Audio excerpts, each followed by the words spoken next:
and the author of this book, Journeys Out of the Body. Would you welcome Robert Monroe?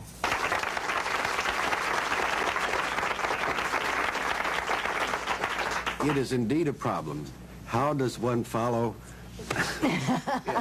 from body to out of body? What is an out-of-body experience? Well, an out-of-body experience is a state of being, a state of awareness, a state of action, separate and apart from the physical body. About 25% of the population throughout the world, I guess, has this spontaneously take place that they're aware of at least once in their lifetime. No, what happens? Yeah. What happens?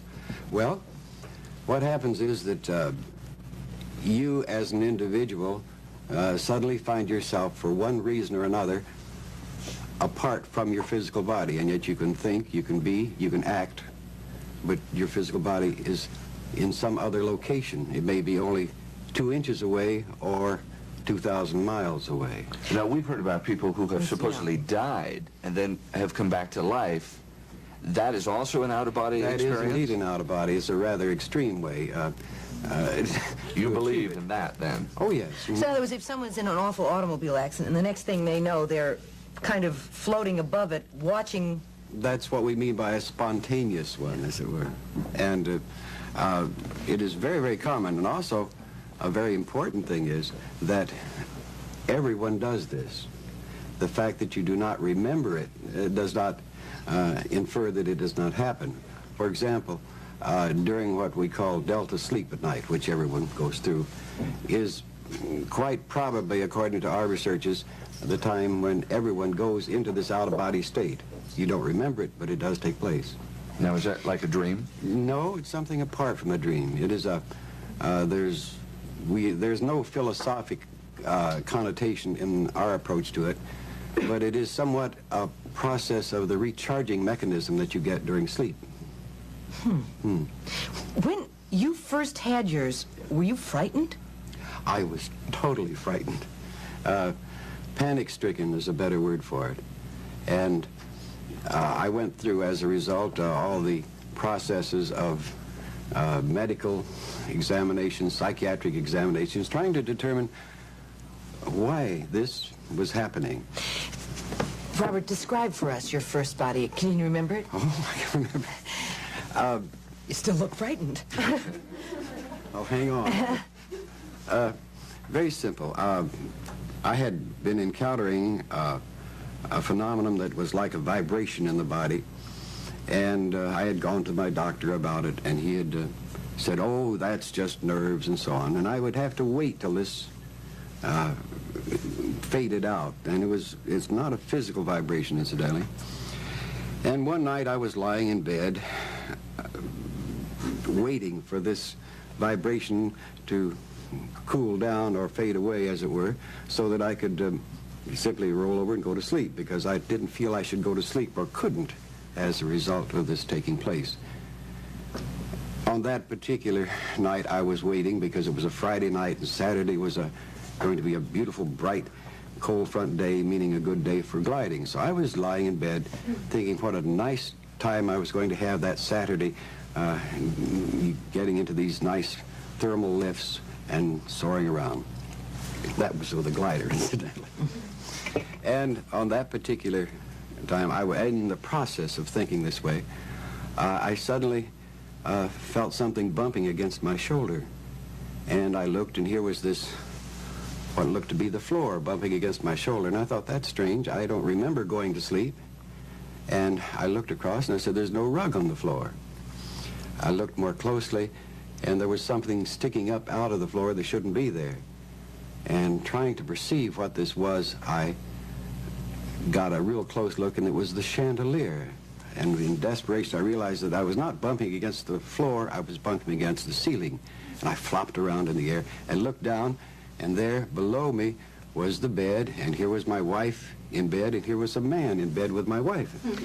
Oh. And my first response is, well, this is an odd kind of Freudian-type dream. And I thought, well, I better get a good look at this man who was in bed with my wife. And I moved over a little bit closer, and with a great shock, I discovered that the man in bed with my wife was me. And then I went through this great emotional surge that I'm dying, death is here, I don't want to die, let me get back in there. And so I swam down to the body, popped in, and how, I don't know. And then I sat up in bed and looked around. Everything was quiet. My wife was lying there in bed, and I looked up, and there was a chandelier. And needless to say, I did not sleep the rest of that night. The next day, I hurried myself down to my favorite doctor, and he knew I was worried, but he couldn't find anything wrong with me. And that began the search. I fearfully tried to avoid letting this take place again, and as things do happen, it takes place again, and you have to fight the surge of panic about it. You know, I have gone to sleep many times and not remembered going to sleep. I've had what I guess we know as dreams or even nightmares, and I guess they're probably different. So how do you know it wasn't that, or it isn't that when you go in and have an out-of-body? It took me almost a year of very cautious exploration to determine that it was not a dream. How do you explore it? Well, first, you go just a little bit, and you look around, then you duck back in. Then you go a little further, as I did in the initial stages. So in other words, you have complete control of out-of-body? When you go through this in a careful process, you do, yes. I would be afraid of getting lost. Now, I know that sounds silly, but what if you went out and went around the block or something, got lost, couldn't get back? I did that a number of times. Did you? Yes. Well, see, it's not so silly. You could get lost. Oh, you do. It's amazing. For example, unless you have been in a helicopter, for example, over San Francisco at night, let's say you find yourself, if you're only 100 feet over a whole bunch of rooftops, and try and find yourself and see where you are. Any questions from the audience about this? Yeah. Jill. When did this start? How old were you? I mean, was it like you were a kid? No, it did not start when I was about 40 years old. Really? And is it still happening to today? I mean, do you... Yes, in a different form. But you control it completely today, is that right? Oh, you mean... Wait, you know when you're going to come out, you say, okay, tonight I'm going to go for around the block? Or... Yeah, well, I've gotten tired of going around the block. Can you go far? Far? The farthest is about, well, I've gone around the world once just for the fun of it.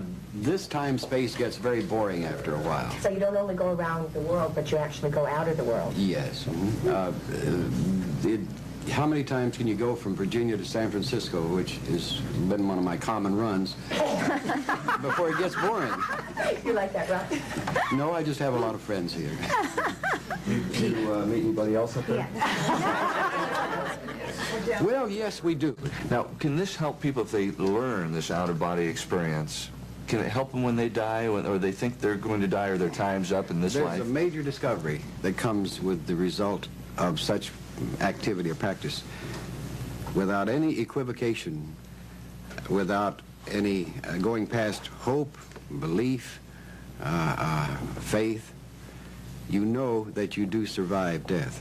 This changes your overview, your perspective. You have that knowledge, and it's not a religious thing. It's not a philosophical thing. It's a very, very pragmatic thing, that you do survive physical death. And you also, as it says in your book, can take terminal patients and relieve them of their pain by getting them to work This is what out we of do. body. We let them establish a beachhead where they're going, so that they're totally familiar with where they're going, and then their fears evaporate completely, and they make nice, neat plans with some friends of theirs there to have a welcoming party, as it were. So you're not afraid of dying at all, are you?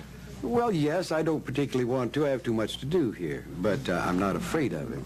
I would think I would get rather irritated that if I had to die now, I'd be irritated. Is it possible, since you've had these out-of-body experiences, you know how you're going to die? Have you seen yourself die yet? Yes and no. I should give you one illustration that is important to me. I've passed the 20-year mark in this exploration, and I think that I have done this for two reasons. One, to prove that you can do this and still stay physically alive. And the second is that you can do this and still stay reasonably sane. Two important points, I might add.